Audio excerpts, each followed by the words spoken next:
All right, welcome back, Heat Seekers. We are on to your Week 5 quarterback tiers. We are going to help you get going with some quality quarterback plays this week. So guys that you could probably flex in, maybe some sleepers. We'll see what we can do to help you out this week. As always, if you have questions, drop your questions below. Like, comment, hit the notification icon. You can stay up to date anytime we drop our weekly tier videos or any of the other great fantasy content. With that being said, QB1 overall. Kraig, no surprises here. Anything you have concerns with our top-end quarterbacks? I don't have concerns with any of them, no. I mean, it sort of makes sense why we have those guys up there. There isn't much to say about them. They're, usually if you were looking at super flex kind of drafts, those are probably like the top 4-ish quarterbacks taken. Yeah, I'm good with it. You? Absolutely agree. No, I don't have any issues. I mean, obviously keep an eye on Lamar and the injury stuff. He just keeps being banged up, nicked up, sick, all this stuff. But yeah, definitely these are all guys that you're definitely starting if you have them for sure. Same goes with the QB1 tier.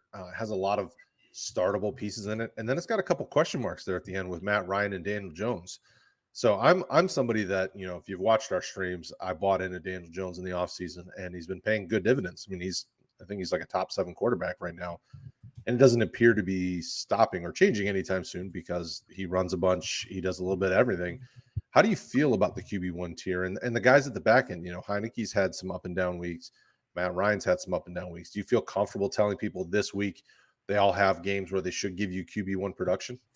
Well, no, I mean, they all won't because we got like 16 guys if you want to combine it. But if you're talking about upside that they all have, I certainly do think that all of the guys that we mentioned there have that potential, and some of it is, matchup based, some of it not so much. But, a guy like Matt Ryan last week, he had a great week. He had I think it was a top 5 week for quarterbacks, and he's going against the Jets this week. So it's overseas, which always makes it just another weird monkey wrench thrown in there. Mm-hmm. But I think he certainly has the potential to do that again. Daniel Jones, I'm not really sure about that. Dallas defense, it will be different without Jalen Smith now. But they've been performing better than expected, and they aren't giving up a ton of passing yards this year. If I'm picking someone at the back end of this group that maybe I have concerns about, it would probably be him the most. And then I'd say Tannehill, just given the uncertainty, but they're playing Jacksonville. And I still think, they were able to throw the ball around last week, even though they lost to the Jets. So I still think he has a really good shot there. So I don't really have any concerns about the upside being capped where it doesn't make sense to have them in there. The one guy that I guess I would have, one or two guys I probably would have had a little bit higher up were Dak Prescott and Matt Stafford, just based on how they've been doing this year. Now, I know the Cowboys have been running the ball more. I think that this is going to be a Dak game against the Giants here. The Giants just haven't been impressive, and the defense hasn't been as good because of, I think, personally, the lack of presence in that linebacking core is hurting them overall. And I think he's going to be able to throw the ball a lot this game. And then Stafford has just been throwing the ball, and it's going to be a matchup for Stafford this week going against Seattle, where they haven't been able to stop people throwing the ball. So I think those two, if you're talking about putting guys farther up, they'd be my 2 picks. Yeah.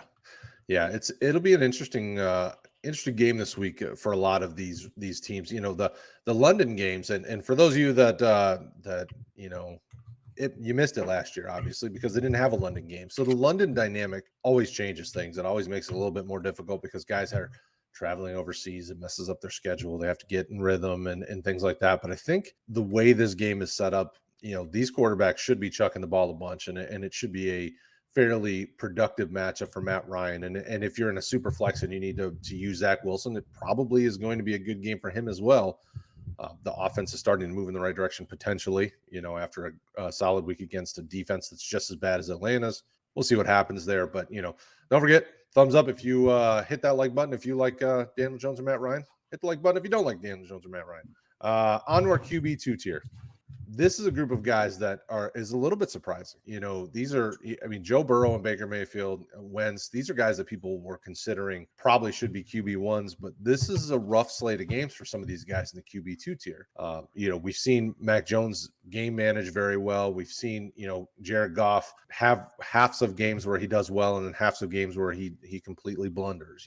How do you feel about this QB2 tier? And do you feel like this is kind of where they all need to be, or are there some guys in here you think are a little bit more dangerous, good or bad? So if I had to pick sort of a sleeper, out of this group to have one of those games, it would probably be Mac Jones, just based on who they're facing, and that they'll have an opportunity to sort of give him a chance to blow up. But if I'm picking one that I think is most likely, I think it's going to be Joe Burrow. I mean, that Packers defense, they've held up all right, but they're missing key pieces. They're having more injuries. It sounds like Jair Alexander may not play, which is going to be a huge blow to that defense, which outside of him, okay, Stokes has played all right. He hasn't been dominating or anything like that as a rookie, and there's a whole bunch of yuck after them in that line or cornerback core. They still have quality safety play, but you need those cornerbacks too, and their pass rush just isn't the same. That game has the potential to be a shootout. I personally probably would have Joe Burrow above someone like Daniel Jones, for this week, but the rest of these guys all have their concerns. Baker just hasn't been amazing where you want to count on him as your QB1. Wentz is perpetually hurt and just on a weird offense right now with the seeming lack of pass catchers that they have that you have faith in. Trevor Lawrence, they're leaning on the run game there more. Who do your Lions play this week, Brad? I don't have it off the top of my head. Minnesota. He should pass. I mean, he should have good numbers by the end of it because Minnesota's been kind of up and down, but that defense is starting to get right. So, I mean, he'll probably be a top end QB2 or, maybe fall into that QB1 group if Minnesota of the first 3 weeks shows up as opposed to the Minnesota of last week. And Zach Wilson, Jameis, Garoppolo, I mean, those guys, they don't inspire confidence or excitement, and at least in the right ways of getting you a QB1 week. And Wentz, I feel bad for Wentz because the dude's just getting sacked at like crazy rates. It's like 3 or 4, 2 or 3 times a game he's getting a good sack, and that's why he's hurt. The line's banged up, Quentin Nelson, and I think Ryan Kelly's supposed to be back if he wasn't already. I don't remember now, but I mean the offensive line has just been struggling there. He produced pretty well against the Miami defense that's been struggling as well. So, you never know, but I definitely, it's hard to trust these guys. And you'll see, for those of you that are watching, somebody's going to go, well, Trey Lance and Jimmy Garoppolo are in the same tier. Whichever the San Francisco starting quarterback is, we still see that as a QB2 potential this week. It sounds like it's probably going to be Lance, but, at this point in the week, we have to keep an eye on the injury report. So we put them both there because whoever the guy is, he has QB2 upside. I like Lance more. Just with what we've seen out of him this year than Garoppolo. If you're telling me that, Lance for sure is playing, boy, given that matchup that they have against Arizona, who people can put points up on, and it's going to be something different in Lance as opposed to Garoppolo, it wouldn't surprise me.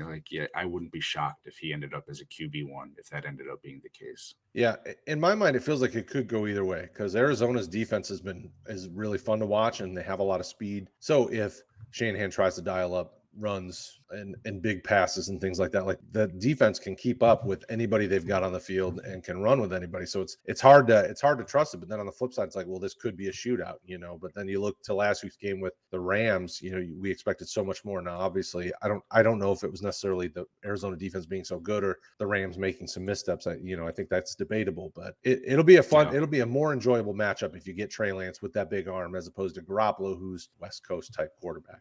We'll see what happens.